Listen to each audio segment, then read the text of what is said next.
Axşamınız xeyir, Azərbaycan saatı efirdədir. Söz verdiyim kimi bugünkü proqramda İran olayları haqqında danışacağım. Həm də çalışacağım ki, tək mən danışmayım. İrandakı olayları bizim hər birimizdən daha yaxşı bilən, daha yaxşı tanıyan adamların iştirakı ilə bu prosesləri təhlil etməyə çalışacağıq.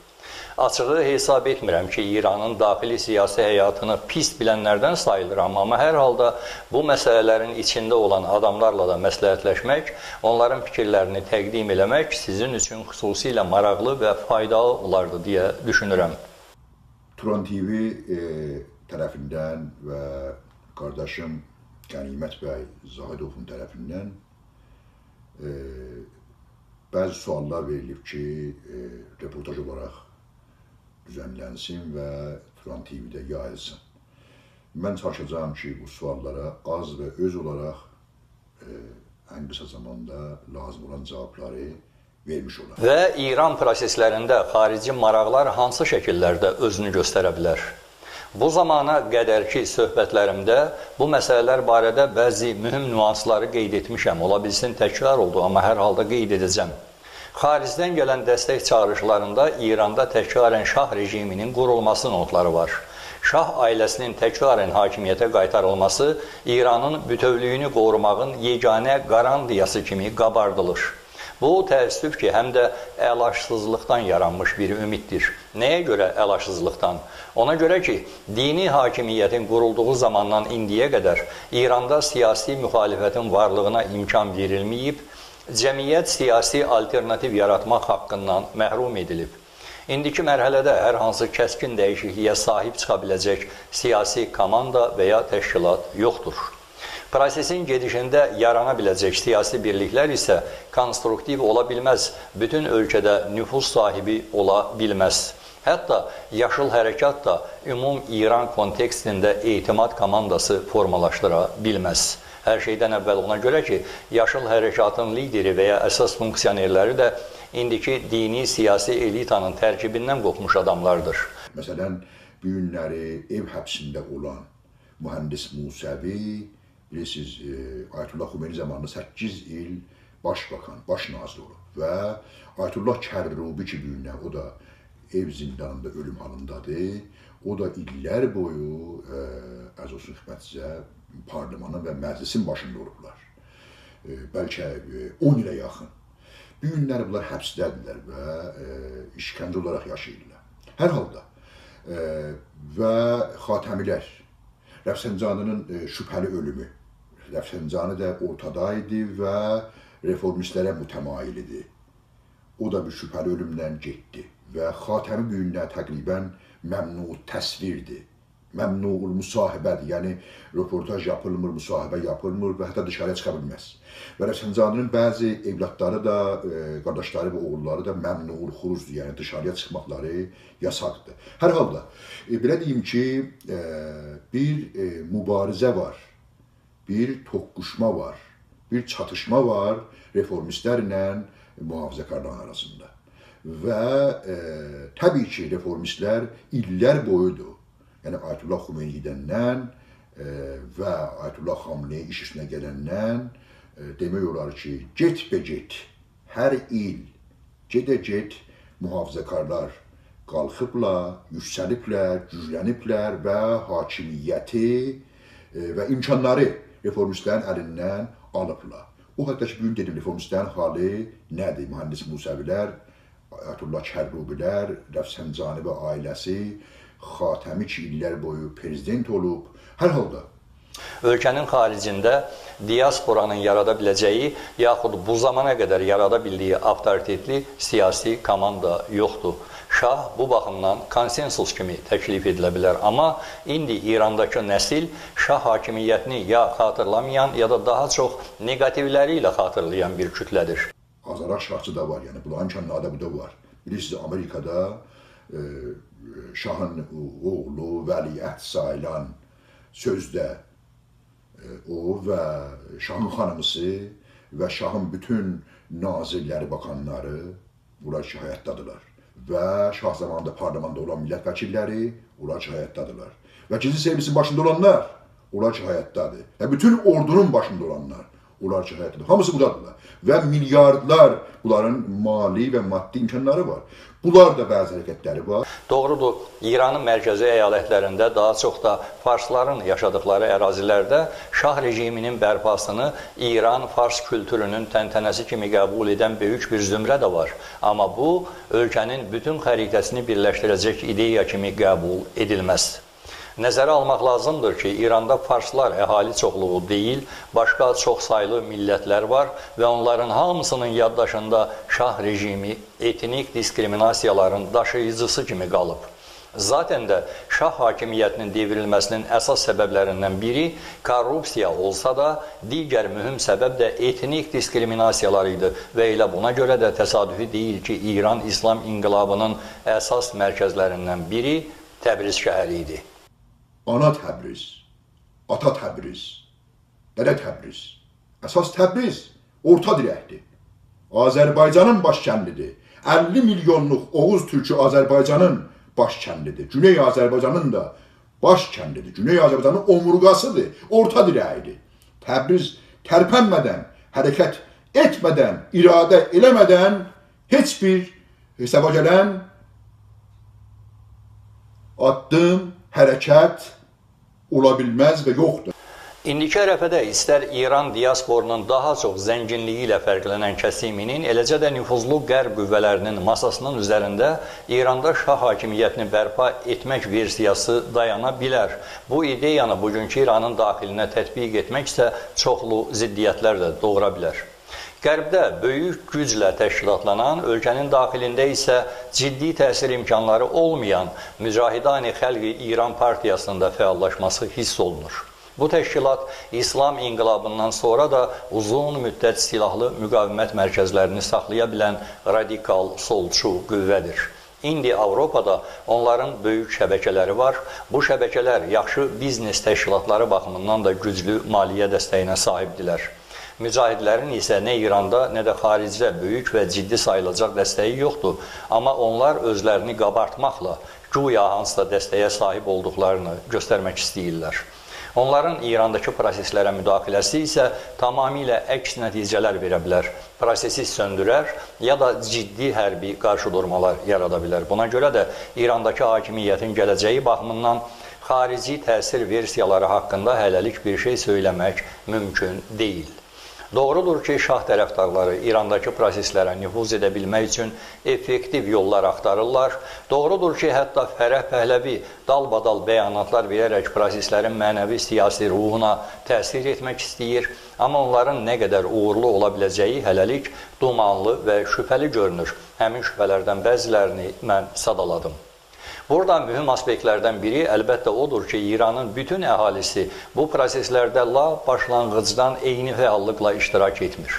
Məsələn, İran türklərinin mütləq əksəriyyəti isə Azərbaycanlılardır.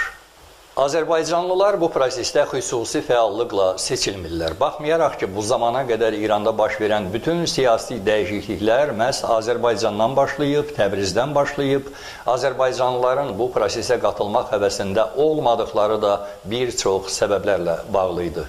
Bu səbəblər isə çox mühüm məsələlərlə izah oluna bilərdi. Əlbəttə, mən Güney Azərbaycan türklərinin siyasi fəallarının, liderlərinin açıqlamaları əsasında danışmağa üstünlük verirəm. Birincisi, Azərbaycan əhalisi də proseslərin hansı təşəbbüslər üzündən başlandığını bilmir və mənşəyini özü üçün bəlli etmədiyi hadisələrdə yedək olmaq istəmirdi. Buna görə ki, 2006-da əvvələn Tehran çeşitli ihanətlərdə, xiyanətlərdə, tohinlərdə, aşağılamalarda, təhqirlərdə bulunmaqdadır Güney Azərbaycana, İran türklərinə. 2006-da bilirsiniz, milli qiyam oldu Azərbaycanda. Nə olmuşdu? Dövlət qazetəsi İran adlı qazetə rəsmən İranda yaşayan 40 milyon türkə ihanət, xiyanət, tohin, təhqir, yaman, yoğuz, aşağılama. Bilirsiniz, türklər böcəkdir, hamam tuvalet böcəyidir və təğziyəsi də, qəzası da harada yaşayır, oradandır. Bu qədər alçaqlıq, bu qədər şərəfsizlik, bu qədər pislik bu hərəkətdə elədilər və İran hər yeri sustu. Azərbaycan ayaqdaydı. Milyonlar Azərbaycan türkü müxtəlif Azərbaycan, Güney Azərbaycan şəhərlərində qalxdılar və etiraz elədilər və qan verdilər. Tutuldular, işgəncə oldular, vuruldular, əzildilər, maddi, mənəvi ağır xəsarətlərə məruz qaldılar. Heç kimsə bu əlinə yapışmadı. Və keçən illərdə bilirsiniz ki, Urmu gölü qurmaqdadır. Urmu gölü böyük bir məntəqədir. Minlər kilometr bunun ərazisidir, kvadratır metr. Və əgər bu kişi təqribən qurmaq halındadır, yəni varlığının göl olaraq, su olaraq %80'ını bu qayb etmişdir, əldən vermişdir. %80'ı bunun 8'i qurumuşdur. Əgər bu tamamen quruyursa, 10 minlər ton, 100 minlər ton, dağlar qədər duz qarır yerdə. Və bilirsiniz, yel, boran, tufan, külək, qasırğa bu duzu səpəcək və səpib bu günləri Urmu gölünün özü qədər vüsəti də ətrafında yandırıb. Və bu əgər tamamen quruyursa və bu duz səpilirsə, Azərbaycanın yarısı çölə, qurumuş çölə və duzluğa çevriləcəkdir.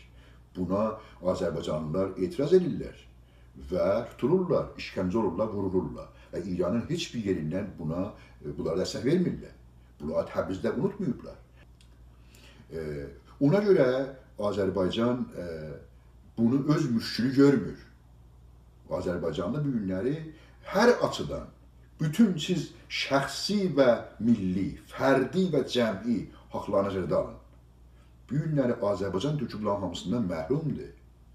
Demokratik haqlarından, fərdi haqlarından, milli haqlarından, ekonomik təbizlər inanılmazdır. Ona görə Azərbaycanlı hələ meyvənin yetişdirdiyin, yəni yetişməsinə inanmır. Yəni bu rejimin sona ərmə vaxtının yetişməsinə inanmır. Sosial partlayış artıq siyasi etirazlar fazasına keçib, İran rəhbərlərini, o cümlədən dini liderlərin ünvanına rədd olsun şüarları səsləndirilir, amma etirazçıların şüarları bu hadisələrin gələcəyi ilə bağlı aydın təsəvvür yaratmağa kifayət etmirdi. Azərbaycanlılar da ilk günlərdə fərqləndirə bilmirdilər ki, hadisələrin sonraki siyasi nəticələri nələr ola bilər, bunlar sosial dəyişikliklərlə kifayətlənəcəkmi? İran hakimiyyətinin daxilində olan hansısa qrupların təxribat imkanları nədən ibarət ola bilər? Bugünkü etirazları körükləyən siyasi hadisələrin vəd etdiyi gələcək İranın coğrafi və siyasi şəklini təsəvvür eləmək mümkün deyildi. Azərbaycanlılar buna görə də prosesə əvvəldən ehtiyatla yanaşdılar. Bəllidir ki, İranda Azərbaycanlılar artıq 10 ildən çoxdur ki, müxtəlif sosial və siyasi şüarlarla meydanlara çıxıblar. Kütləvi etirazlar təşkil ediblər. Amma İranın digər bölgələrində bu proseslərə dəstək çağırışları və ya axınları olmayıb. Yəni, əslində demək olar ki, etimadsızlıq bir qədər də qarşılıqlıdır. Ölkənin əsasən fars əhalisi rejimin rədd olub, onun yerində şahlığın və ya buna uyğun olan hansısa başqa sistemin bərpasını istəyir, amma digər İran xalqları yenilikləri ən azı konfederativ İran modelini təsəvvür edir. Etirazlara qalxan əhalinin isə rejimi dəyişmək tələbləri səsləndirilən şüarlardan görüşür. Bu şüarlar İran hakimiyyət elitasının daxilindəki hər hansı qrupun proseslərin təhrik edilməsində rolunu şişirtməyə imkan vermiş. Hadisələrin əvvəlində ortalığa atılan Sepah və ya Xameneyinin qurğusudur versiyaları etirazçıların səsləndirdikləri şüarlarla darmadağın edilirdi. Bu şüarlar əsasən belə idi. Birinci növbədə Xameneyinin nəzərdə tutulduğu şüarlar gəlir. Diktatora ölüm, Seyid Əli xəcalət çək, ölkədən və hakimiyyətdən rədd ol get, millət acından ölür, ağa isə Allahlıq iddiasındadır. Ruhaniyə qarşı şüarlar da var. Həsən Ruhaniyə ar olsun, rədd olsun ruhani hökuməti, ruhaniyə ölüm şəkillərindədir. Eləcə də ölkənin regional siyasi iddialarına qarşı şüarlar da var. Fələstini və Qəzzanı burax, bizə bir günahla, Suriyanı burax, bizim halımıza yan, İraqlı Laricani öz ölkəsinə qovulmalıdır kimi başqa şüarlar da var. Bu şüarlar da onu göstərir ki, İran cəmiyyəti siyasi elitaya nifrət üzərində köklənib. 10 illər boyu qadağalardan və qorxulardan sıxılıb qalmış. Bu nifrət günün birində küçələrə bu şəkildə sıçrayırsa, bu təbiidir. İran bir ölkədir ki, orada oranın qaynaqları, yeraltı qaynaqları və yerüstü qaynaqları fəqət nəftlə qaz İran nüfusuna ədalətlə çatdırılırsa, verilirsə, İran dünyanın İranda yaşayan insanlar və etniklər və o nüfus dünyanın ən zəngin insanlarından, ailələrindən ola bilər. Amma görürsünüz ki, Şiə hilalı düyünləri inanın ki, yüzlər milyard, trilyonu aşan bunların petroldan və qazdan gəlirləri olub bu İslam inqilabından bu yana deyirəm. Bunun %75'i İraqda xərclənir, Suriyədə xərclənir, Lobnanda xərclənir. Gördünüz ki, Seyr Həsən Nəsrullah da Hizbullahın başında olan kişi YouTube'da da var. Baxa bilərsiniz. Deyir ki, bütün xərcimizi və İsraillə bir geçən yıllarda ağır savaşları da oldu. Milyardılar xəsarət dərdi Lobnanın güneyinə. Bunların hamısının xərcini və İsraillə savaşda ölənlərin ailələrinə şəhid deyirlər. Onların da xərcin və xaricin və o partiyanın, Hizbullah təşkilatının bütün xərcin və xaricin təpədən dırnağa bunlar verirlər. Və böyük Yəməndə İranın huzuru var və bu bütçə orada xərclənir. Və bir, nə deyərlər, bir əskəri və nizami hökumətinə çevrilmiş İran. Yəni, hər şey bu günləri %75 dedim gəlir, bütçə xərclənir nəyə? Armiyə, orduya, arteşə və əskərə. Ona görə, fəqət mən bir misal sizə vuracağım. O da budur ki, həm bir demokrasi məsələsindən, bir ekonomik açıdan. Baxınız, ekonomik açıdan mən yumurtanın qiymətini hesapladım.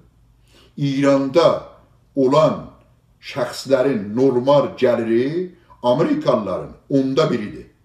Amma yumurta 4 qat buradan bahadır. Yəni, hesaplasan, yumurta 40 qat buradan bahadır. Son gəlirləri buranın 1/10'idir. 1/10 olmasına rağmen 4 qat yumurta buradan bahadır.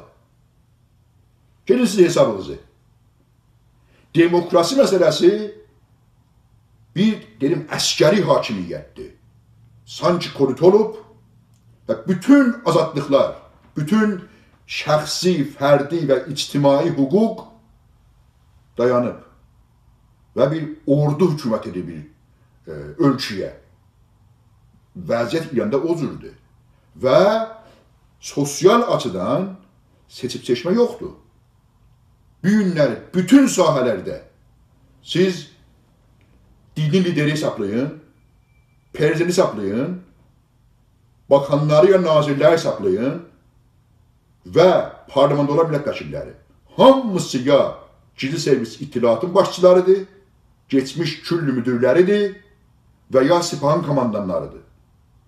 Ölkəni bunlar idarə edirlər. Və bunlar izin vermədən, özellikle vilayət-i fəqih, yəni Ayətullah Xamneyi, okey vermədən, istəmədən, qəbul eləmədən heç bir irəliyə sarı addım atıla bilməz. Heç bir şey onaylanamaz, təyid olunamaz, qəbul olunamaz. Durum belədir. Belə ki oldu, patlar. Patlar və patlayıb və ipin uclarından çıxıb və yayılıb təqribən İranın hər yerinə, özellikle Fars bölgələrinə və hamımız izləyirik. Şuarlar nədir? Şuarlar ekonomik problemlər, iqtisadi müşküllər, çətinliklər həll olsun. Cəmaat acdır. Ayda 1 kilo evinə ət aparanmır. Bəziləri çörəyi zorla alır. Çörəyi ki, ala qoya süfrəsina, yer almayla məsələn, naharın şamını yiyə, onu zorla təmin edə bilir. Bu ekonomik durumdur. Sizə mən misalım vurdum.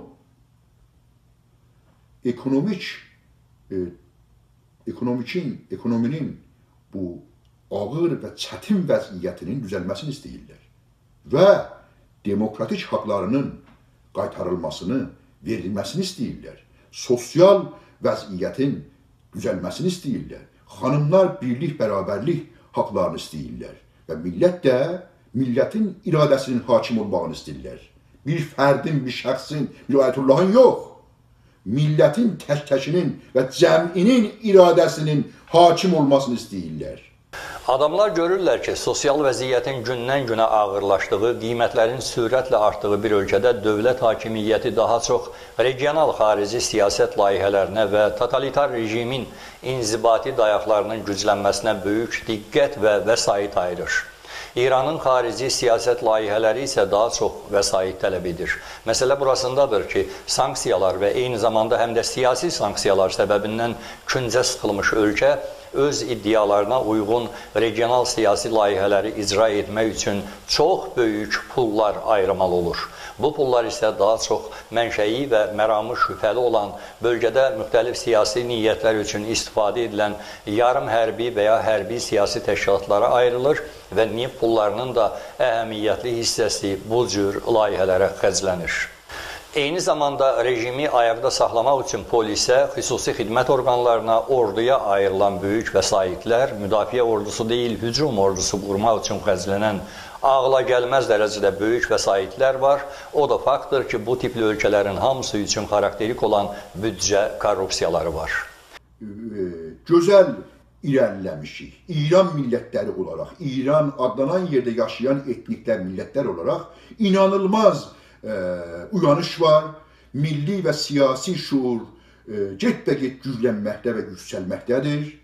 Millət öz haqlarını tanıyır, fərdi haqlarını tanıyır, cəmi haqlarını tanıyır, milli haqlarını tanıyır, demokratik haqlarını tanıyır, ekonomik haqlarını tanıyır və bunların nə qədər əzilməsin, çeynənməsin, tapdalanmasın, verilməməsini də görür, anlar və məncə bu rejimin sonlarıdır.